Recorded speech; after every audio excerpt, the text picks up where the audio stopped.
Welcome to this Barre Chord Revolution guitar lesson. In today's guitar lesson, we'll be learning everything about bar chords, shapes, fingers, tricks.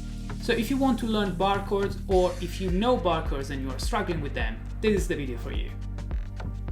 Alright, let's get closer to the camera to have a better look at the chord shapes that we are going to play today. Let's get started with our first major bar chord, which is going to be F. Every time that you play a bar chord, you're just moving one of the shapes that you already know in open strings. And for today's lesson, the shapes that you have to know are the E shape and E minor, A shape and A minor. We will start now with the E major shape. And the process to get this into the F bar chord is playing the E major, freeing up the first finger, because we want to use it for the bar. So we are going to play the E major with the fingers 2, 3 and 4, like this. We just changed the fingers that we used to play the E major, but the chord that we are playing is still an E major. Now we want to slide this shape one fret forward, so that we are getting these three notes that we play with the three fingers one step higher. So we are going from E to F. Now, since we also want to move the open strings that we used to have in the E shape, we will use the first finger, which is now free, to basically play the first fret of all the 6 strings on the guitar. This is the sound of our first major bar chord, F major. So why do we play bar chords? We play bar chords to either play chords that we can't play differently, we can't play in open string positions, or we play bar chords because we want to have alternative options to the chords that we already know, like G major. So let's have a better look at this. Now that we are playing the F major, let's repeat for a second what's the process. We started from an E major shape. We played again the E major shape but without the first finger. So the fingers involved were fingers 2, 3 and 4. We slided the E shape in this way, one fret forward on the fretboard, and then we used the first finger, which was now free, to play a bar on the first fret, to basically bar all the first frets on all the strings like this. And this is our F major. This process at the beginning might be really tricky, but it's really worth it, because with one shape, you do the effort to learn one shape and you can play 12 major chords. So this is an F major and the bar is here on the first fret. If we now move to the second fret and we play exactly the same shape, so I start from F and I move this shape one fret forward, so my first finger, my bar, is on the second fret and my E shape is here, I'm going to play this chord, which is an F sharp or G flat. This is a perfect example of what we were saying before. There is no other way to play an F sharp major without playing a bar chord. But if I keep moving this shape one more fret forward, I get a G. We already knew a G played like this, so these chords are exactly the same, just a different voicing. Voicing means the order of the notes inside the chords. We can say that this is just a different option for the G that you already knew here. If we keep counting all the chords that we can play in this way, we just go to the next chord, which is going to be G sharp, bar on the 4th fret, then we go to A, bar on the 5th, then A sharp, bar on the 6th, B, bar on the 7th, then C, bar on the 8th, C sharp, bar on the 9th, D, bar on the 10th, D sharp, bar on the 11th fret. You could continue to the 12th, but it's going to be pretty uncomfortable on the acoustic guitar, and at the end of the day, the chord that you get if you bar the 12th fret is going to be an E, exactly like the open string chord that we started from, just one octave higher. So in this way, we demonstrated that with one shape only, the E shape, that now you play without the first finger and you bar the fret that you need, you're going to play all the major chords that you might need.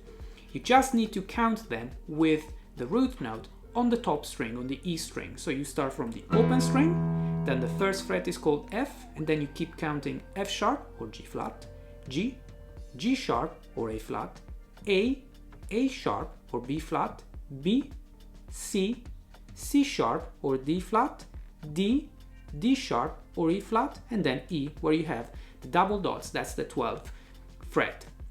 Now, a little trick to remember how to count them. Remember that you always have a sharp or flat note, except between E and F, which is the reason why from the open string to the first fret we just go to F, and between the 7th and 8th fret, so between B and C, we have no sharp. So like we said, learning bar chords is really worth it because with one position you can actually play 12 major chords. But it's even more worth it if you think about playing the same rather than with the E major shape, with the E minor shape. Now, how do you normally go from E major to E minor? You just remove the first finger from the G string first fret and it becomes only this. So only two fingers, second and third here. So now, every time that you play a bar chord that comes from the E shape, if you remove the second finger, you're just going to do an E minor shape. So all the bar chords that we just saw with the E shape can be also played in a minor way, just removing one finger. So if this is an F major, having three fingers for the E major shape, now removing the finger number 2, you're going to have an F minor with only two fingers here, like in the E minor shape.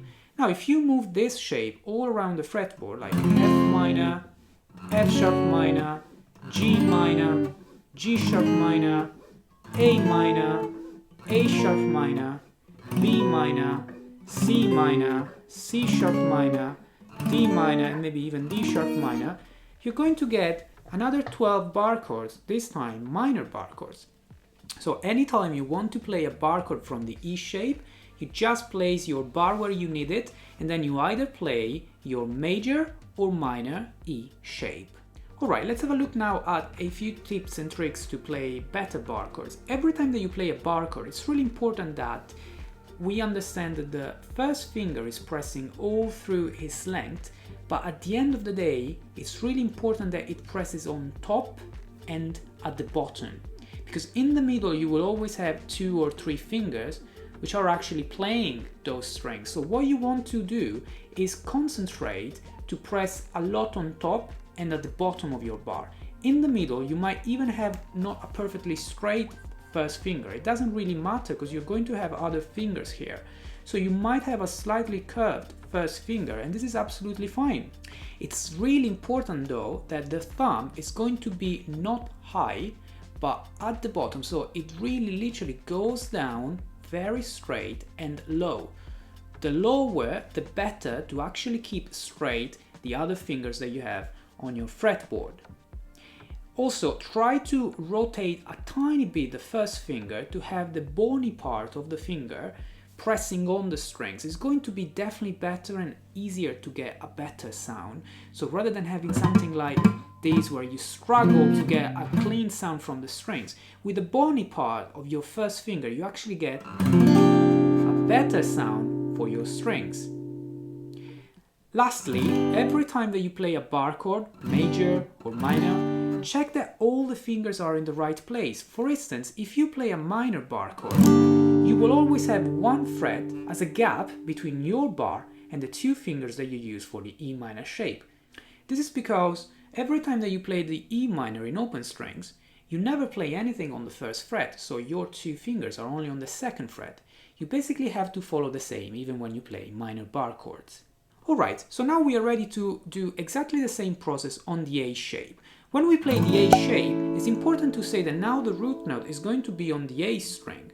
So you can't count the names of these bar chords on the E string, you will only count them on the A string. So A is the open string, so the first fret now on the A string is going to be called A sharp or B flat, then B on the 2nd fret, C on the 3rd, C sharp or D flat on the 4th, D on the 5th, D sharp on the 6th or E flat, E on the 7th, F on the 8th, F sharp on the 9th or G flat, G on the 10th, G sharp on the 11th, and then obviously on the 12th we are back to A 1 octave higher. So now all the bar chords that we are going to play will have a bar which is this time lower, because now your root note is here. Now, to make sure that you don't have an open E string every time that you play a bar chord coming from the A shape, make sure that the top part of your first finger is actually slightly touching the top string to avoid the first string on top to actually ring. So this is going to be the sound of your bar. Now, with your bar in place wherever you need it, you're going to play either an A major or an A minor shape. So if we play now the major bar chords coming from A, we are going to have bar on the first fret, then A shape, and this is going to be an A sharp or B flat. If if you then continue, this is going to be a B with the bar on the second fret, then C, C sharp, D, and so on. Now you might notice that the more you go in this direction, the smaller the frets become, and for that reason it might be more comfortable, rather than keeping 3 fingers on the A shape, using only 1 finger like I'm doing, which is the ring finger, to cover exactly the same 3 notes that you cover with these 3 fingers in A shape. You might have seen already players playing bar chords coming from the A shape in this way. So there is 1 finger which is covering the D, G and B strings here. But feel free anyway to start with 3 fingers, and then you might switch later if you find it more comfortable. If we do the same on the minor shape, we're gonna keep the same bar, but this time rather than playing an A major shape that you can perfectly see here, we're going to play an A minor. So once more, how did we get here? When we started from the A shape, we just basically used the first finger to play our bar, and then the second, third and fourth were playing the A shape, because now I don't have the first finger available anymore. It's like saying rather than playing the A like this, you were playing the A with second, third and fourth fingers. Then you were sliding it and using your finger as a bar. Exactly the same process we did before with the E shape. So now you're going to do the same with the A minor. Rather than playing the A minor like this, you're going to play the A minor without the first finger. So it's going to be second, third and fourth. Now you can slide it wherever you need it, and the first finger is free to play your bar. So this, for instance, is an A sharp minor or B flat minor. If you keep moving it and sliding, the whole shape is going to be B minor, then C minor, then C sharp minor, then D minor, and so on. It's just important to remember to mute the top string with the top part, with the tip of your first finger playing the bar. Alright, now we have seen a lot of bar chords, and it's really important not to get confused between them. So a lot of people get confused, for instance, between chords like this and this. Now, they might look very similar, but the sound is extremely different. Now, in the first case, I was playing a G major. My bar is on the 3rd fret, and then I'm playing an E shape, and my root note is on the 3rd fret of the E string. The second chord that I played was the same, but 1 string below, so my bar was lower and my 3 fingers were going 1 string lower. So rather than playing an E shape, I was playing an A minor shape. For that reason, this second chord is actually called C minor. You can recognize that it sounds more sad because it's a minor chord. Now this C minor is bar on the 3rd, only 5 strings, so the top string is muted, and then A minor shape. So again, it's really similar to this, but being everything lower bar and lower shape with these 3 fingers, it's a completely different chord, and it's called C minor. So one is G major, the other one is C minor. It's pretty much like saying even the E major in open strings and the A minor are really similar chords, but it's only the shape which is similar because the sound is really different. One is an E, has the root note on the E string and it's a major chord, and the other one is an A minor, has the root on the A string and it's a more sad chord. Now let's do an example to play the same chord with 2 different shapes, so 2 different options for the same bar chord. For example, we can get a B minor playing the root note on the B 2nd fret of the A string, bar here on 5 strings, so again the top one is muted, and then A minor shape because the root note is on the A string, so I'm using an A shape, and the chord that I want to play is minor, so I will use an A minor rather than an A major. This is my B minor. I could use as a root note the 7th fret of the E string, which is a B as well. I could bar all the 6 strings here and using an E minor shape, so the 2nd finger is not doing anything, I only have the 3rd and the 4th fingers to play the E minor shape. Now this is exactly the same chord as this. Now this is a B minor in A minor shape, this is a B minor in E minor shape. Guys, don't worry if the bar chords might sound not great at the beginning, that's absolutely normal, everybody went through this, You can't learn bar chords in half an hour. You need to practice and practice, paying attention to all the things that we said today. Guys, if you like, you can try to do a muscle memory exercise, which consists in basically playing one bar chord, for instance the B minor with the bar on the second fret. Then remove your fingers, relax your hand, you can see perfectly that the thumb is very low and straight, and go back to this position as soon as possible. So it's basically a muscle memory exercise. It's like doing a gym exercise for your fingers.